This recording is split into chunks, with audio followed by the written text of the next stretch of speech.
जो देश में बहस एक छिड़ी है बीते दौर में भी, कोट अनकोट राष्ट्रवाद, मैं आपकी इन्हीं बातों से उस लाइन को आगे ले रही हूँ। जी जी जी जी।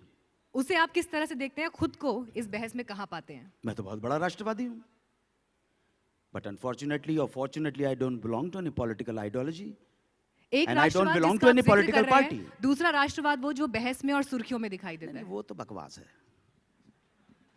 वो बिल्कुल बकवास है। देखिए ऐसा है, किसी और टाइम पे बुलाइएगा तो फिर हिंदुस्तान की या भारत की, भारत इस देश का नाम भारत है, ध्यान रखना। इंडिया और हिंदुस्तान नाम इन्वेडर्स ने दिया है आपको।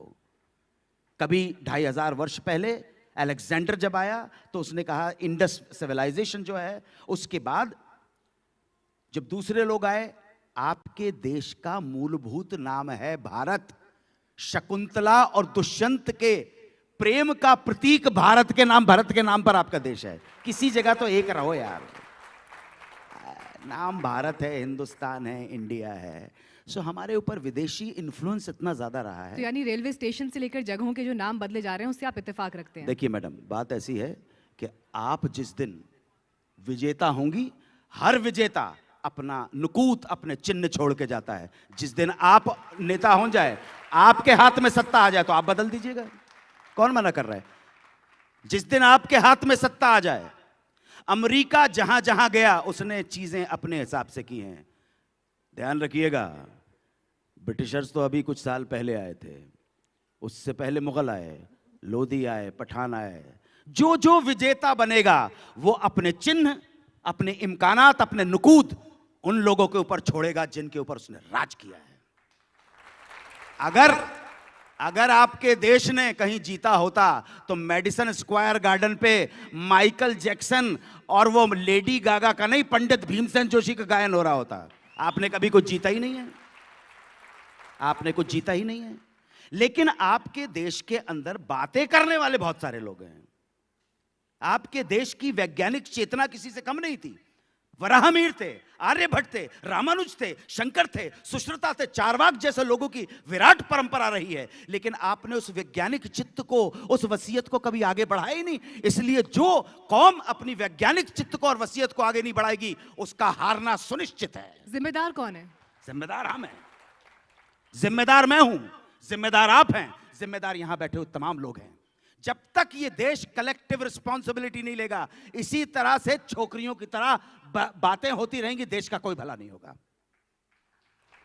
आइए गली गली नुक्कड़ नुक्कड़ के ऊपर चर्चा की जाए कि हमारे पतन के कारण क्या हैं, क्यों लड़ते हैं। धर्म, जाति, संप्रदाय, अंचल, भाषा के नाम पर एक नहीं हो सकते। अरे कम से कम भारत माता के नाम पर एक हो जाओ, इतना कहना है। वो कहेंगे भगवा, वो कहेंगे हरा, वो कहेंगे सफेद, तुम तिरंगे पे टिके रहना। उसी में तुम्हारा भविष्य है, उसी में तुम्हारा मुस्तकबिल है, उसी में तुम्हारा फ्यूचर है। इसके अलावा और कोई चारा नजर नहीं आ रहा। ये बोलेंगे पॉलिटिशियन को क्यों दोष देते हो यार? पॉलिटिशियन कोई मंगल ग्रह से थोड़े आया है। नहीं, तिरंगे पर तो सभी एक साथ खड़े होते हैं, बिल्कुल इसमें खड़े होंगे। कोई डाउट नहीं है। लेकिन रात 11 बजे अगर फिल्म का कोई शो है और उससे पहले अगर राष्ट्रगान होना है, तो आप उस बात से इत्तेफाक रखते हैं क्या? बिल्कुल रखता हूं। कि थोपा जाए तो वो एक्सेप्ट किया जाए, कबूल किया जाए? मैडम बिल्कुल बिल्कुल, हर स्वतंत्रता बंधन में होती है। आप किसी भी धर्म विशेष के व्यक्ति से कहेंगे कि भाई तेरे धर्म विशेष ने कुछ नियम कायदे बनाए हैं, वुजू करना है, ना नमाज आती है मुझको, ना वुजू आता है, सजदा कर लेता हूं जब सामने तू आता है। वुजू करने के कुछ तरीके होते हैं। और जब इतनी बड़ी छत्ता है कि एक उधर जा रहा है और एक उधर जा रहा है, तो किसी जगह के ऊपर हमें एक जगह के ऊपर डिसिप्लिन में खड़ा होना पड़ेगा, क्योंकि आपकी कौम, आपका देश निहायत ही करप्ट और इनडिसिप्लिन लोगों का है। बस खत्म है, बड़ी सिंपल सी बात है। खड़े हो जाइए ना, आपको प्रॉब्लम क्या है खड़े होने में? मैं आपकी पर्सनल बात नहीं बोल रहा। लेकिन इसे नियम बनाया जाए। बिल्कुल बिल्कुल नियम बनाया जाए, बिल्कुल नियम बनाया जाए मैडम। नहीं आना चाहिए, स्वतः ना आए किसी के मन से। नहीं, स्वतः आपके मन में आएगा नहीं। स्वतः लाने होते तो आप ना शक से हारते, ना हूण से हारते, ना लोधी से हारते, ना पठान से हारते, ना अंग्रेज से हारते, ना मुगल से हारते। आपके अंदर है ही नहीं वो दम। और अभी जो आपको सोसाइटी में विभाजन दिखाई देता है, उसे आप कैसे देखते हैं? कौन सा विभाजन? विभाजन तो बहुत पहले से है भाई।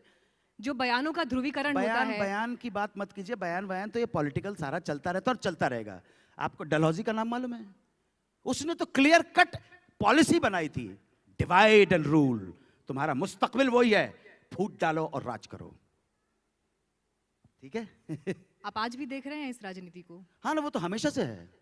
आप उसके बगैर अपना पॉलिटिकल करियर सर्वाइव ही नहीं कर सकते आप। और मेरी भविष्यवाणी सुन लीजिएगा, अगर भारत ने अपना चिंतन और अपनी जीवन की शैली, अपने समाज का ढर्रा चेंज नहीं किया और ड्रास्टिक चेंज नहीं किया, तो अंजाम यही होता रहेगा। नेताओं को गाली देना, कोई भी नेता हो, कोई भी किसी भी पार्टी का हो, बड़ा आसान है कि मैंने अपना सब कुछ उसके ऊपर थोप दिया। नेता बाहर से नहीं आता है। आप दोष लगाते हैं कि नेता भ्रष्ट हो गए। अरे भ्रष्ट जनता के भ्रष्ट नेता होते हैं यार। और क्या, आपके यहां जो भी अच्छा आदमी भी आएगा तो ये समाज का सिस्टम आपको अच्छा नहीं रहने देगा। आइए बैठ के फिर चिंतन करते हैं। पूरे देश में आओ ना, किसी पॉलिटिकल मत होना, निष्पक्ष भाव के साथ, रैशनल होके, तटस्थ भाव के साथ आइए चिंतन करते हैं, मनन करते हैं, अध्ययन करते हैं और निष्कर्ष निकालते हैं जो देश और मातृभूमि के संदर्भ में जो कल्याणकारी होगा उसको फॉलो करें। एक नाराजगी मुझे आपके अंदर दिखाई दे रही है इस व्यवस्था को देखकर, या जो भी तकलीफें अभी समाज में दिखाई दे रही हैं। लेकिन इन सब के बीच सवाल ये कि क्या आपको लगता है आवाज दबाने की भी एक कोशिश सोसाइटी में दिखाई देती है? नहीं। अगर विरोध का एक स्वर दिखाई देता है, उसे दबाने के लिए बाकी लोग आगे आते हैं, क्या ये आप महसूस करते हैं? जो मैं विभाजन को लेकर भी आपसे सवाल कहाँ, अरे भाई मैं आपके चैनल के ऊपर इतनी बड़ी बात बोल रहा हूँ मैडम। आज से 50 साल पहले बोलता होता तो मेरी बीवी को उठा के लेके जाते यहाँ से। क्या बात कर रहे हैं आप? बहुत अच्छा टाइम है, बहुत अच्छा समय है। मीडिया इतना पावरफुल है मैडम इतना पावरफुल है। आपसे मैं सच बोल रहा हूं आपको भाई लोगों, एक बात, पुलिस वाले से डरे या नहीं डरे, नेता की गुंडागर्दी से डरे या नहीं डरे, लेकिन मीडिया से लोग डरते हैं। इससे बड़ी क्या बात? मीडिया इतना पावरफुल स्तंभ है, इससे बड़ी बात। और ये कि आवाज दबाई जा रही है और उठाई जा रही है, बकवास है, इनमें मत पड़िए। अजब नहीं है जो तुक्का भी तीर हो जाए। ये शेर पॉपुलर मोरिटी का है, शायद मेरे हिसाब से आज से 30 साल पहले लिखा था उसने। अजब नहीं है जो तुक्का भी तीर हो जाए, 30 साल पहले का शेर है। अजब नहीं है जो तुक्का भी तीर हो जाए, फटे जो दूध तो फिर वो पनीर हो जाए। अजब नहीं है जो तुक्का भी तीर हो जाए, फटे जो दूध तो फिर वो पनीर हो जाए। और मवालियों को न देखा करो हिकारत से, न जाने कौन सा गुंडा वजीर हो जाए। आज की बात है, चलो ना आजा, चल धन्नो। जी।